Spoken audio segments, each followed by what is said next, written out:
Muito boa tarde, filhotinhos de leão e todos os presentes aqui em Quito, Equador. Para mim é um privilégio muito grande estar com vocês nessa ocasião para compartilhar uns momentos de companheirismo espiritual em torno da Palavra de Deus e o seu programa correspondente a esse tempo no qual estamos vivendo. Podem se sentar, por gentileza. Como podemos ver através das notícias, o mundo está em convulsão, conforme a como Cristo disse que seria no tempo final, mostrando que, estando nós no tempo final, as profecias correspondentes ao tempo final estão se cumprindo, as correspondentes ao mundo, ao reino dos gentios, nas diferentes nações, e também estão se cumprindo as correspondentes à Igreja do Senhor Jesus Cristo e as bênçãos que Cristo prometeu para a sua Igreja. Ou seja, que temos o quadro profético que nos mostra o que estaria acontecendo no mundo, no reino dos gentios, também onde temos as profecias que nos mostram as coisas que estão acontecendo na Igreja do Senhor Jesus Cristo no tempo final. Pois Cristo disse que a vinda do Filho do Homem seria como o quê? Como nos dias de Noé e como nos dias de quê? De Ló. E eram dias convulsionados. Como são esses dias nos quais nós estamos vivendo? Mas o importante não são os problemas que as nações têm, senão as condições que Deus disse que cumpriria, que daria à sua Igreja no tempo final, as bênçãos. Portanto, quando nós vemos os problemas nas diferentes nações, olhamos a Escritura e dizemos, assim que Cristo disse que estaria o mundo, assim Deus disse que estaria o mundo nesse tempo final, mas nós continuamos procurando nas Escrituras e olhamos as promessas que Cristo fez à sua Igreja para quando o tempo estivesse como nos dias de Noé, como nos dias de Ló. E tem alguém que pode dizer que não estamos como nos dias de Noé, como nos dias de Ló? Não tem ninguém que possa negar essa verdade. Portanto, as profecias correspondentes à Igreja do Senhor Jesus Cristo têm que estar se cumprindo gradualmente. E encontramos, por exemplo, a profecia da segunda vinda de Cristo, o seu precursor, antecedendo a ele, preparando o caminho. Podemos ver que tem estado cumprindo-se nesse último dia. Encontramos que desde 1933, o anjo do Senhor, o anjo do pacto, nessa coluna de fogo, apareceu ao reverendo William Marion Branham enquanto batizava no rio Ohio as pessoas que tinham se convertido nas atividades evangelísticas que ele tinha tido. E do céu desceu uma luz, a coluna de fogo, uma estrela, como a que apareceu a Saulo de Tarso no caminho a Damasco, e descendo sobre ele, disse a William Marion Branham, assim como João Batista foi precursor da primeira vinda de Cristo, tu serás a segunda vinda de Cristo. Portanto, ele e a sua mensagem sendo a mesma coisa, pois a sua mensagem é o precursor da segunda vinda de Cristo, pois a mensagem e o mensageiro são a mesma coisa. Assim é que se o mensageiro se for, ficou sua mensagem. Portanto, ficou a palavra falada que prepararia o povo para a segunda vinda de Cristo. Ele mostrou todos os detalhes relacionados à segunda vinda de Cristo. Em palavras mais claras, ele pegou as profecias da segunda vinda de Cristo, do Antigo Testamento e do Novo Testamento, e as trouxe à luz, com mais luz, com a luz correspondente à época, à era que correspondeu a ele viver, porque por ele estar sendo representado na sétima luz, da sétima lâmpada do candelabro, sendo ele aquela luz, através do qual brilhava Cristo, a luz do mundo, iluminou com mais luz aquelas escrituras que falam da segunda vinda de Cristo, para que o povo tenha um conhecimento mais amplo do que como e em quem, quando e onde se realizaria a segunda vinda de Cristo. Assim como Deus estava dando mais luz sobre a primeira vinda de Cristo através dos profetas do Antigo Testamento, mas a primeira profecia da primeira vinda de Cristo e da segunda vinda de Cristo está em Gênesis capítulo 3, versículo 15. Mas existe apenas a promessa na forma de uma semente. Falando-nos da semente, isso é a semente da mulher, que seria o Messias, o Cristo, que feriria o diabo na cabeça, e o diabo o feriria no calcanhar. Agora podemos ver que mais tarde Deus, através dos diferentes profetas, se refletiu, e naquele reflexo divino ele mostrou a primeira vinda de Cristo e a segunda vinda de Cristo, porque a vinda de Cristo tem duas partes, a primeira e a segunda vinda de Cristo. E ele mostrou tanto a primeira quanto a segunda vinda de Cristo em diferentes profetas, como em José, como no rei Davi, como no rei Salomão, como em Isaac, como em Jacó também, e também em outros profetas de Deus, dando mais luz a respeito da vinda de Cristo, a primeira e segunda vinda. Além disso, através dos sacrifícios oferecidos a partir do Gênesis, porque o primeiro sacrifício que se ofereceu aqui na terra foi aquele que se realizou para dar roupas a Adão e Eva, e ali Cristo é representado em sua primeira vinda. Então os descendentes de Adão continuaram, como Abel, depois Sete e toda aquela linhagem de descendentes de Adão, oferecendo a Deus sacrifícios pelo pecado. Depois Abraão, depois também Moisés, depois Abraão, Isaac, Jacó, os patriarcas, os descendentes dos patriarcas, Moisés e todo o povo hebreu. E por isso, entre o povo hebreu, foram oferecidos sacrifícios durante a dispensação da lei, que são o tipo e a figura de Cristo, que morreria na cruz do Calvário como nosso sacrifício pelo pecado. Naqueles sacrifícios que o povo hebreu oferecia, Deus dava mais luz sobre a obra redentora que o Messias realizaria em sua primeira vinda.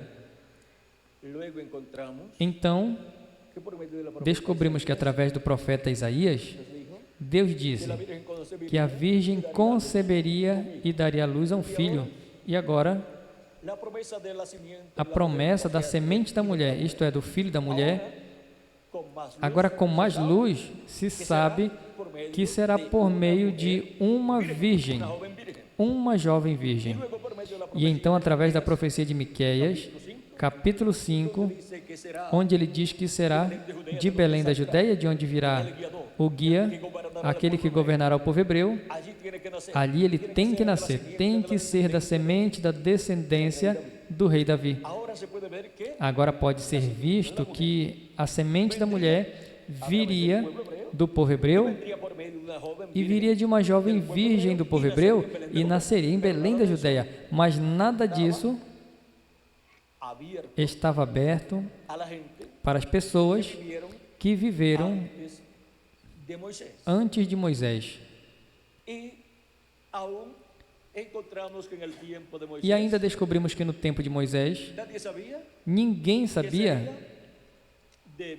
que seria de Belém da Judeia, mas sabia-se que seria da Judeia. Por quê? Porque na bênção que Jacó concedeu aos seus filhos, ele falou a Judá sobre Siló. E já está apontando para a tribo de Judá. Mas depois ele especifica mais e fala sobre Belém da Judeia por meio do profeta Miqueias e também através do profeta Isaías, porque ele fala que Deus fará surgir um rebento de Jessé, um rebento, isso é, um filho, um descendente, um rebento, um descendente veio a ser como um grande, não, muito mais, de Jessé. Davi era filho, Salomão era neto, e é por aí que continuamos rumo a Cristo e temos que passar 14 gerações dessa forma, 14 gerações, e na passagem de 14 gerações, Cristo aparece como descendente do rei Davi e, consequentemente, um rebento de Jessé. E agora, vejam como, à medida que passam as eras e dispensações, Deus dá mais luz. Agora, o profeta, através do qual Deus falou, e a sua família, através, e a família daquele profeta, não pode dizer, este outro homem que vem falar sobre a vinda do Messias, não pode aceitar o que Deus falou através do meu avô. Como é que você não pode levá-lo? Se foi um profeta, o próximo profeta tem que pegar obrigatoriamente para poder falar a respeito da vinda do Senhor. Caso contrário, não seria um profeta quem falaria primeiro sobre a vinda do Senhor.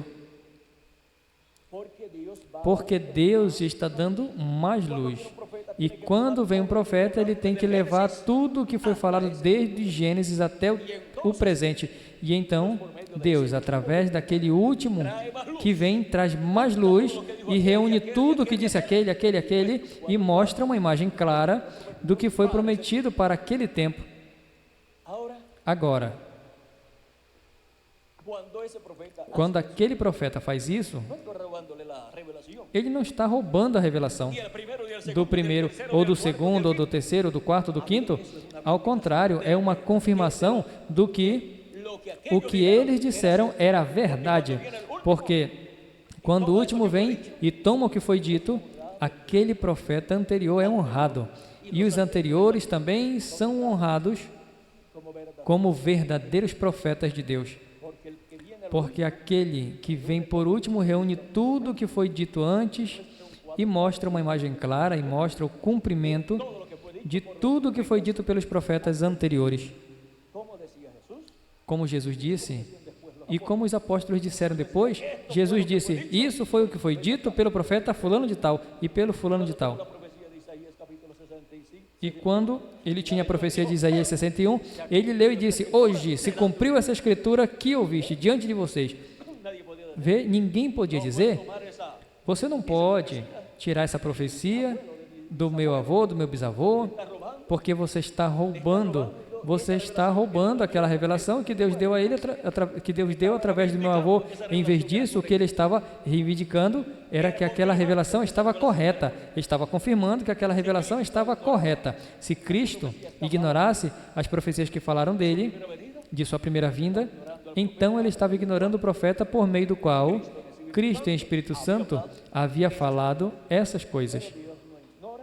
Mas Deus não ignora o que ele falou por meio dos seus profetas. Ao contrário, confirma como a verdade que foi dada naquele momento com a luz correspondente a esse tempo.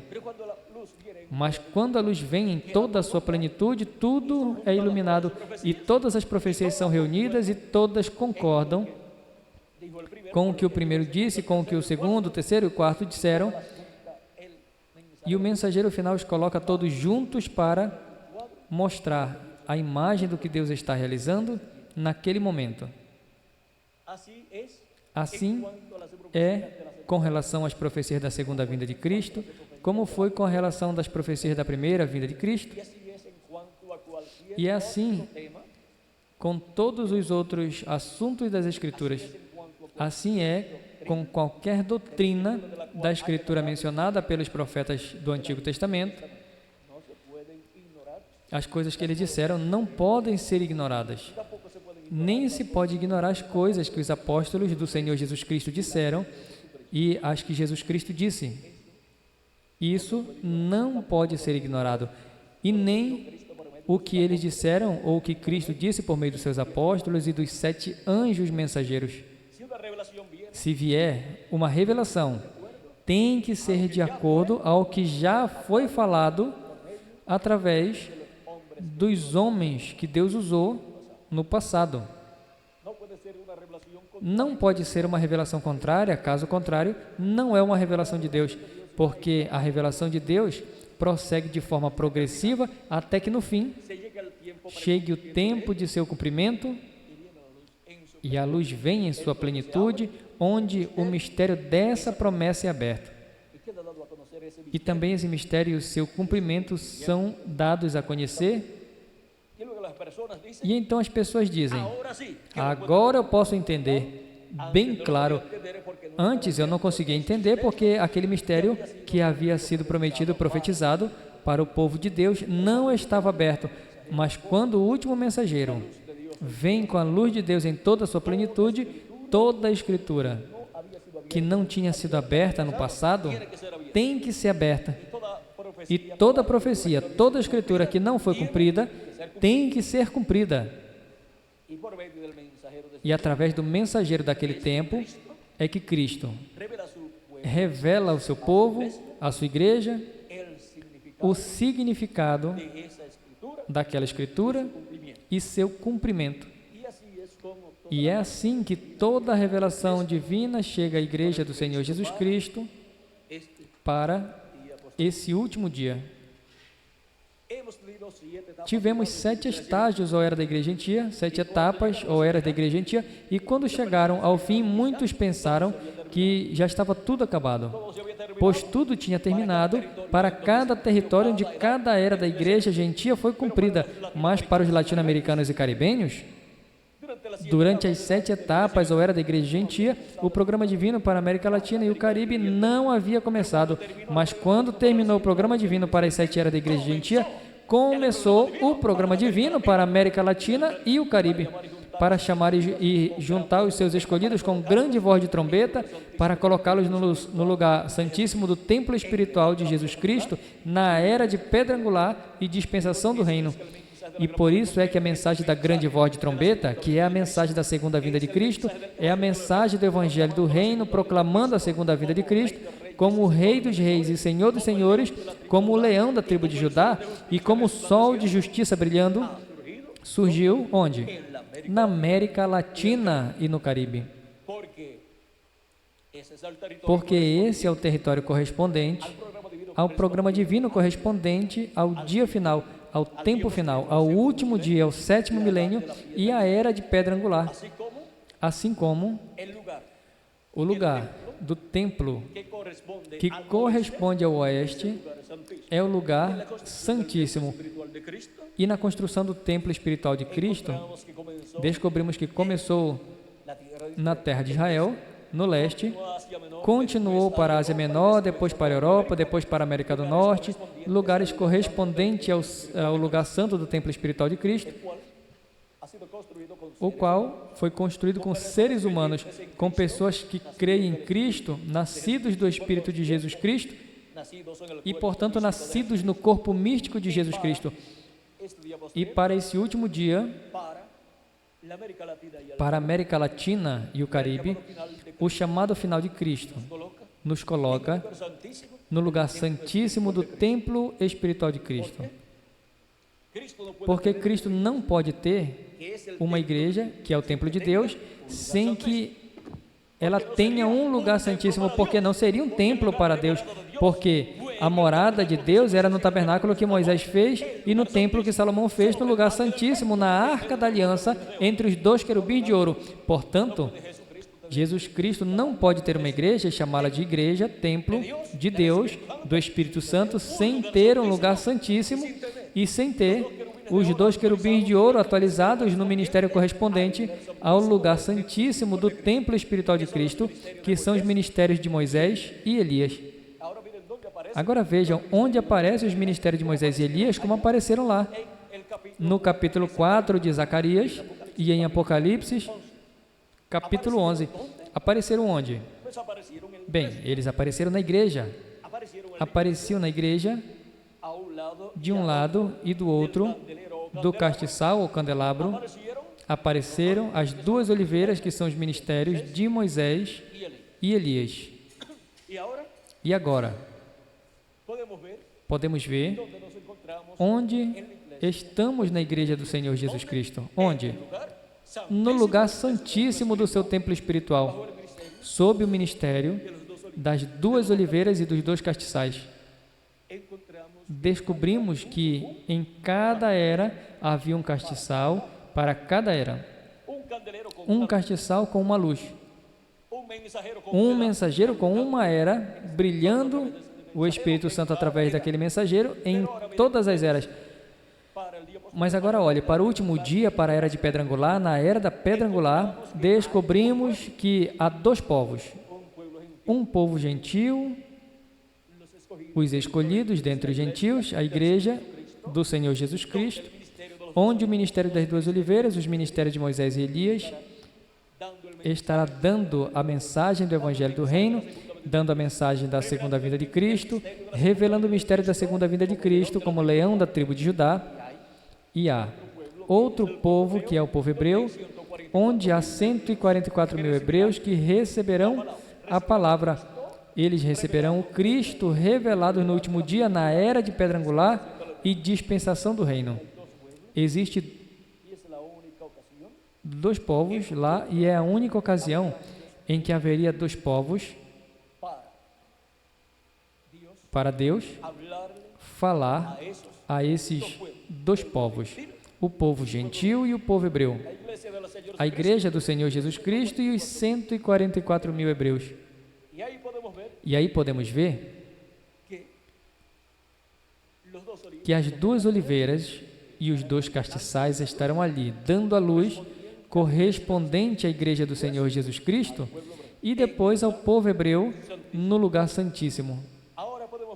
Agora podemos ver que é no lugar santíssimo, no propiciatório, no meio dos dois querubins de glória, que a luz de Deus, a luz da Shekinah, brilha no último dia na era de pedra angular, no santo dos santos do templo espiritual de Jesus Cristo. E por isso que por isso que no Monte da Transfiguração, Moisés e Elias também apareceram naquele lugar com Cristo. Vamos ver em São Marcos, vamos ver o que nos diz aqui, por aqui pelo capítulo 9, vamos ver o que nos diz aqui, porque olha lá no lugar santíssimo, na arca da aliança, no propiciatório, no meio dos dois querubins de ouro estava a Shekinah, e os dois querubins de ouro foram cobertos com a glória de Deus, com a glória da Shekinah. Agora, em São Marcos,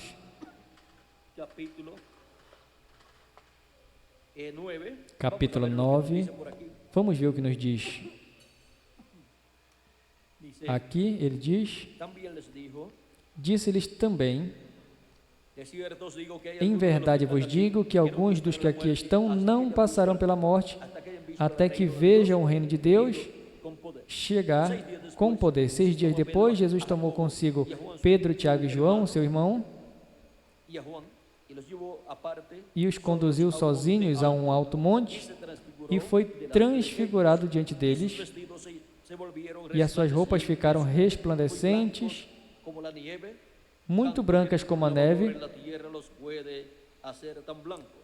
tão brancas que nenhuma lavanderia na terra pode torná-las tão brancas. E Elias apareceu-lhes com Moisés, que falava com Jesus. Então Pedro disse a Jesus: Mestre, é bom para nós estarmos aqui. E façamos 3 abrigos, uma para ti, outra para Moisés e outra para Elias. Porque eles não sabiam do que estavam falando, porque estavam com medo. Então saiu uma nuvem que os envolveu, e da nuvem uma voz que dizia: Esse é o meu filho amado, a ele ouvi. E então, quando olharam, não viram mais ninguém com eles, mas somente Jesus. E em São Lucas, ele nos fala do mesmo acontecimento no capítulo 9. Vejamos aqui. Capítulo 9, versículo 26 em diante diz: Porque qualquer que de mim e das minhas palavras se envergonhar, disso se envergonhará o Filho do Homem quando vier em sua glória e na glória do seu Pai e dos seus santos anjos. Mas, em verdade vos digo, há alguns dos que aqui estão que não provarão a morte, isto é, que não verão morte, até que vejam o reino de Deus. Cerca de 8 dias depois dessas palavras, ele tomou consigo Pedro, Tiago e João e subiu ao monte para orar. E enquanto ele estava orando, a aparência do seu rosto mudou. E o seu vestido era branco e resplandecente. E eis que 2 homens falaram com ele, que eram Moisés e Elias, que apareceram rodeados de glória. Apareceram como? Rodeados de glória. E falaram da sua partida que Jesus realizaria em Jerusalém.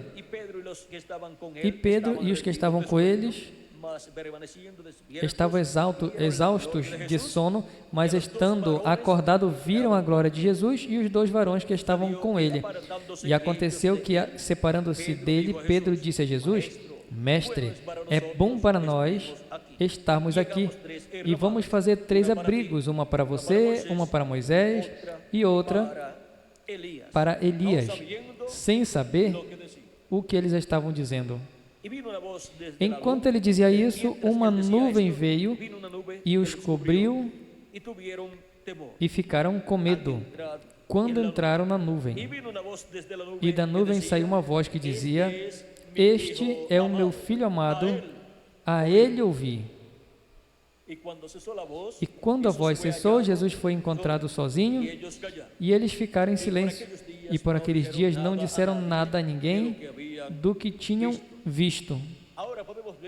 Agora podemos ver que a vinda do Filho do Homem em seu reino, como mostrado no Monte da Transfiguração, não é para nós ficarmos aqui como Pedro e os discípulos queriam fazer. É bom que fiquemos aqui, não.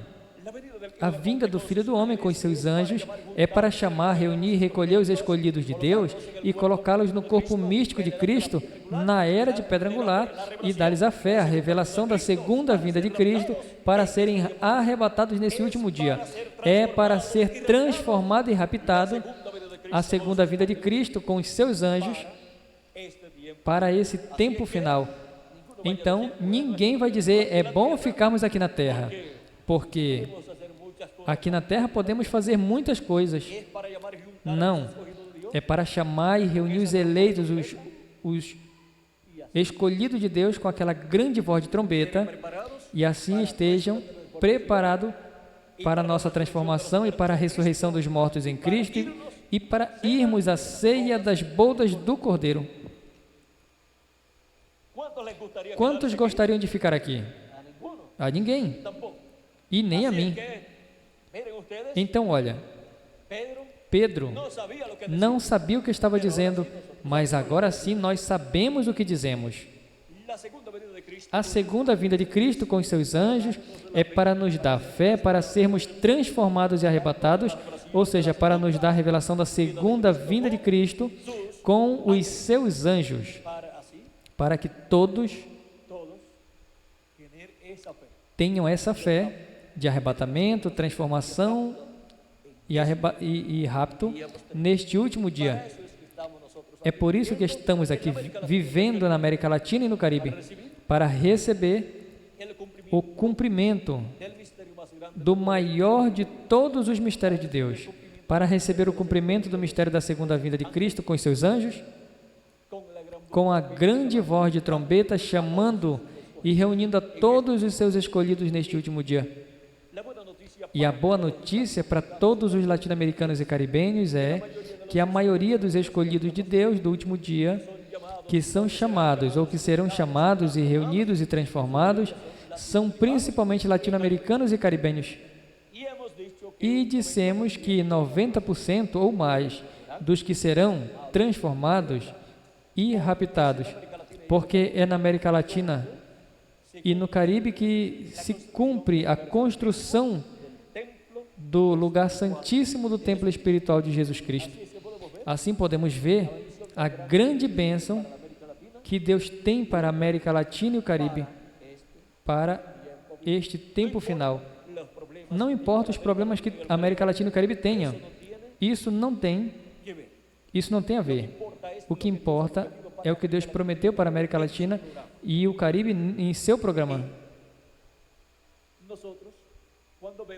E nós, quando vemos o problema que há na América Latina e no Caribe, o que podemos dizer é que a nossa confiança não tem que estar colocada nas coisas terrenas. E a nossa fé não pode ser colocada nos homens, mas em Deus e em Sua Palavra. E não podemos esperar coisas boas do reino dos gentios, mas do reino de Deus. E não podemos ter os nossos corações enraizados nas coisas terrenas, nos bens terrenos, mas nas coisas do alto. Ele disse, quando vocês vierem essas coisas acontecerem, levantai as suas cabeças para o céu, porque a sua redenção, isto é, a sua transformação, está próxima. Está próxima de um momento a outro, e os mortos em Cristo ressuscitarem, nós os vivos sermos transformados quando o último escolhido for recolhido, for colocado no corpo místico de Cristo, então os mortos em Cristo ressuscitarão e nós, os vivos, seremos transformados. É por isso que continuamos trabalhando em toda a América Latina e Caribe, levando a mensagem para que Deus trabalhe e traga até a última pessoa, e antes que chegue o último, vem os que estão antes do último, assim que estamos levando a mensagem por todas as nações latino-americanas e caribenhas, para quê? Para que chegue o último e os que são antes do último. E enquanto chega o último, chegam os que estão antes do último. Então um dia o último chegará. E então nós, os que vivemos, depois da ressurreição dos mortos em Cristo, seremos transformados, teremos um novo corpo, assim como os que vão ressuscitar, e então iremos à ceia das bodas do Cordeiro com nosso amado Senhor Jesus Cristo. É por isso que estamos aqui, vivendo na terra, nesse território latino-americano e caribenho. Foi um privilégio para mim ter estado com vocês nessa ocasião, testemunhando a grande bênção que Deus tem na América Latina e no Caribe, embora tenhamos problemas políticos, econômicos, sociais e os diferentes tipos de problemas que temos na América Latina e no Caribe. Mas embora haja problemas, temos algo, e é a bênção de Deus. A bênção de Deus derramada sobre a América Latina e o Caribe para a construção do lugar santíssimo do templo espiritual do nosso amado Senhor Jesus Cristo. América Latina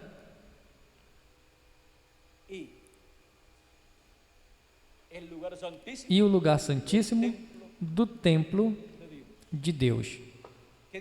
Que Deus lhes abençoe, que Deus lhes guarde. E será até o quê? Quinto por aí? 5 por aí? 5 ou 6 da tarde, com a ajuda de Deus.